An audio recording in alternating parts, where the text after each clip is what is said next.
서울 한복판, 구름이 스치는 높이의 48층 회의실. 벽면 유리창 너머로 한강이 반짝이고 있었다. 그날 아르카 그룹 대표 윤태호는 금빛 펜을 들고 있었다. 해외 항공사와의 대규모 합병 계약서 마지막 장. 사인 한 번이면 회사의 미래가 바뀌는 순간이었다. 그런데 펜 끝이 종이에 닿으려는 찰나 낯선 목소리가 회의실에 울렸다. 그거 금액이 틀린 것 같은데요. 태호의 손이 허공에서 멈췄다. 그는 천천히 고개를 돌렸다. 회의실 구석 커다란 의자 뒤에서 한 소년이 몸을 내밀고 있었다. 짙은 청색 교복, 약간 해진 소매, 닳아버린 운동화. 하지만 눈빛만은 깊고 단단했다. 윤태호는 계약서를 옆으로 밀어두었다.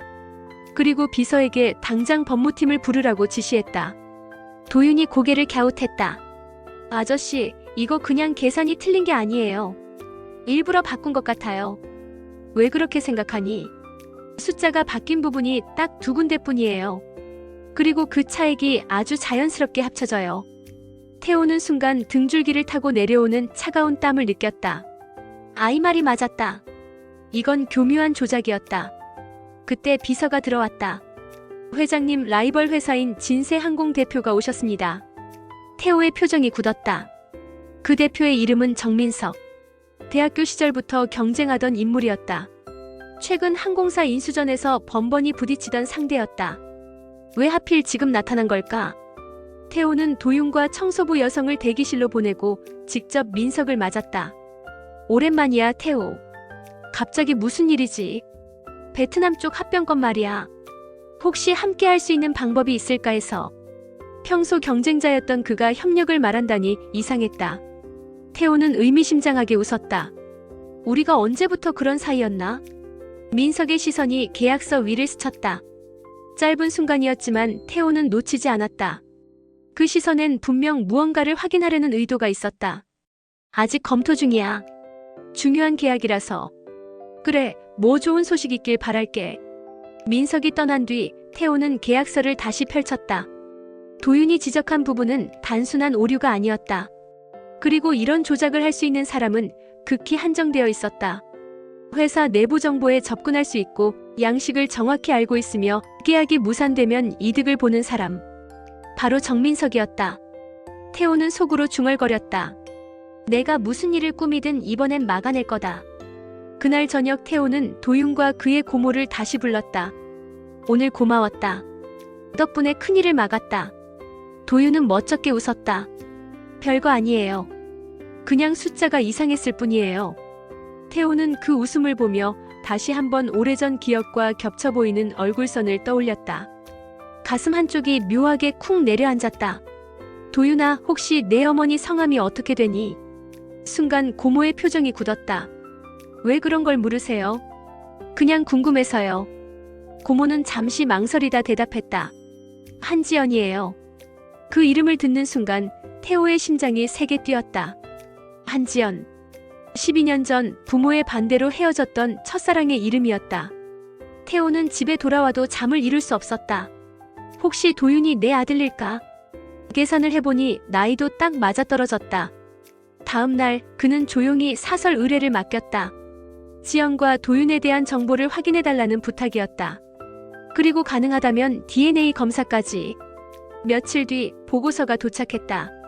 지연은 현재 병원에 입원 중이었다. 간 종양 수술을 앞두고 있었고 병원비가 3천만 원 넘게 필요했다. 보고서를 덮은 태호의 눈가가 붉어졌다. 그녀가 얼마나 힘든 시간을 혼자 버텼을지 상상도 되지 않았다. 그리고 도윤이 내 아들이라면 나는 12년 동안 아무것도 모른 채 살아온 것이다. 그날 오후 민석이 언론 앞에 나타났다. 상대 회사의 계약에 중대한 하자가 있다는 폭로였다. 회사 주가는 곤두박질 쳤다. 태호는 결심했다. 회사를 지켜야 한다. 그리고 도윤과 지연을 반드시 지켜야 한다. 뭐라고 했니? 태호의 목소리에는 호기심과 의심이 섞여 있었다. 소녀는 앞으로 걸어 나왔다. 이 계약서요.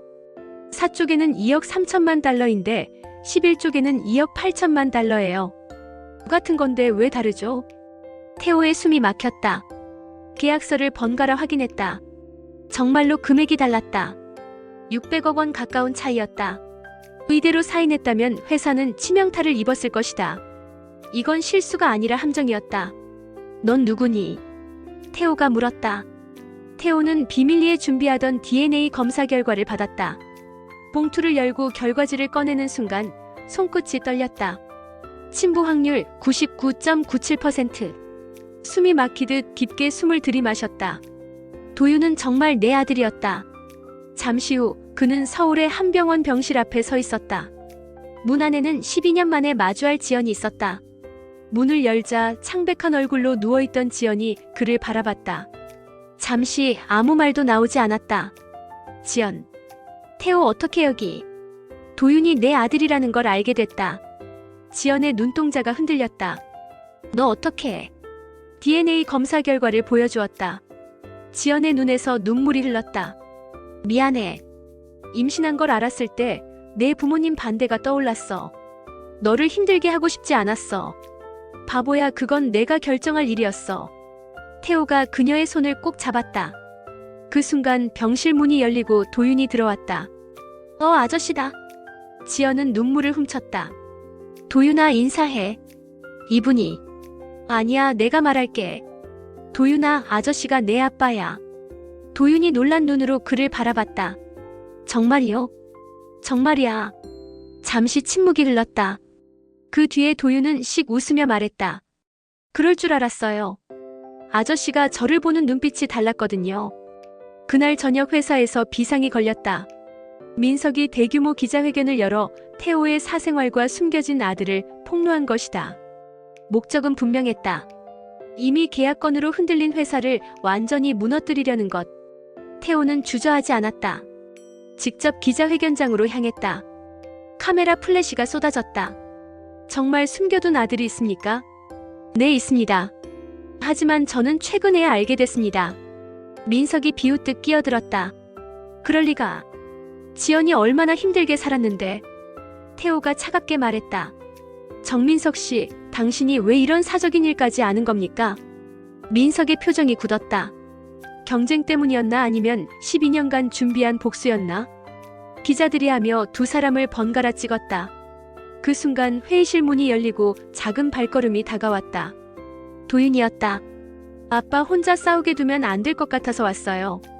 아이의 등장에 현장이 조용해졌다. 저는 한도윤입니다. 그리고 이분은 제 아빠입니다. 아빠는 제가 있는 줄 몰랐어요. 그리고 민석 아저씨도 원래 나쁜 사람은 아닐 거예요. 그냥 많이 슬펐던 거겠죠.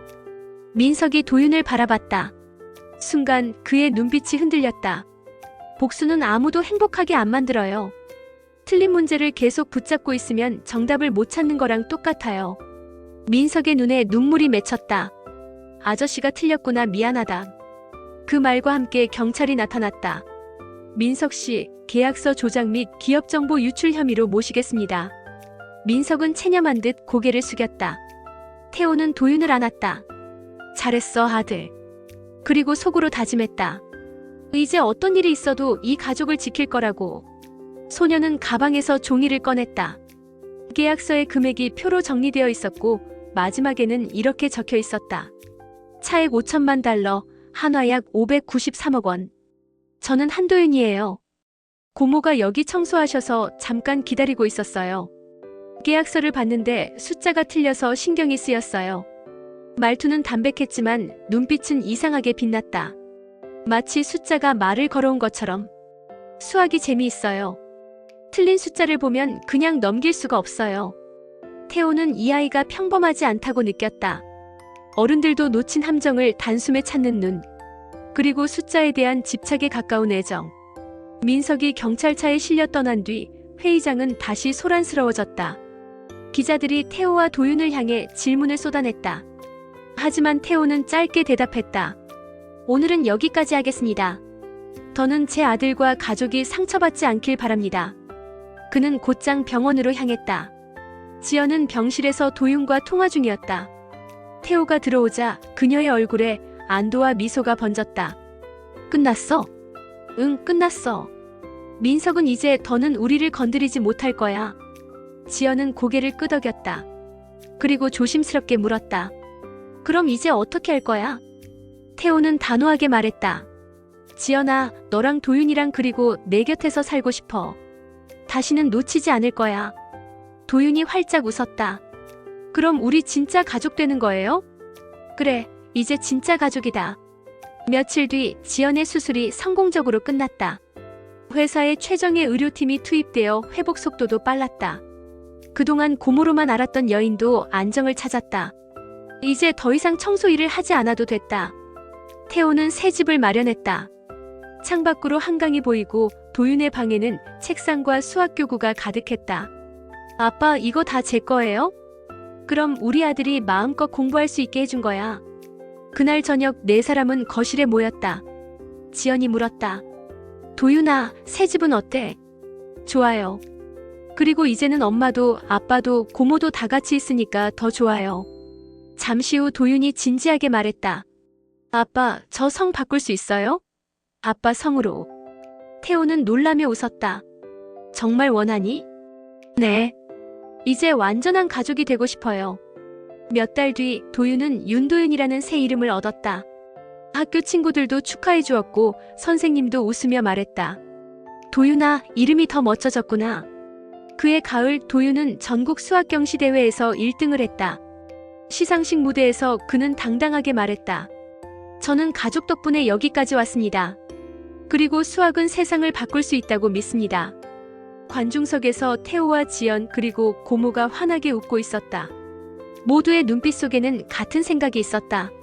이 아이는 우리를 다시 하나로 만들어준 선물이라는 것. 집으로 돌아가는 길 도윤이 말했다. 아빠, 엄마, 우리 앞으로도 계속 이렇게 행복하게 살아요. 태호는 차 안에서 아들의 손을 꼭 잡았다. 그래 아들. 어떤 일이 있어도 지켜줄게. 창밖에 가을 하늘이 펼쳐져 있었다. 그 하늘 아래 새로운 가족의 이야기가 이제 막 시작되고 있었다. 그때 회의실 문이 열렸다. 청소복을 입은 50대 여성이 급히 들어왔다. 도윤아, 여기 있었구나. 사장님, 죄송합니다. 애가 괜한 말을. 괜한 말이 아닙니다. 이 아이가 우리 회사를 구했어요. 여성의 눈이 커졌다. 네. 태호는 계약서를 보여주며 설명했다. 그녀의 표정에는 놀라움과 그늘이 동시에 스쳤다. 혹시 도윤이는 학교에서도 수학을 잘하나요? 네.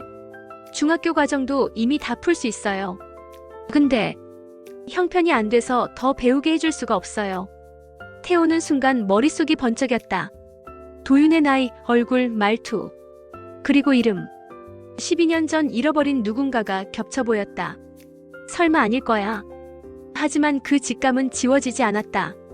그리고 태호는 모르는 사이 이 아이와 깊이 얽히게 될 운명을 맞이하고 있었다. 오늘 이야기는 숫자를 사랑한 한 소년이 만든 기적이었습니다. 그 작은 발견이 한 사람의 인생을 바꾸고 무너질 뻔한 회사를 살렸습니다. 그리고 무엇보다 흩어졌던 가족을 다시 하나로 이어주었습니다. 혹시 여러분 곁에도 아직 알지 못한 인연이 숨어 있을지도 모릅니다.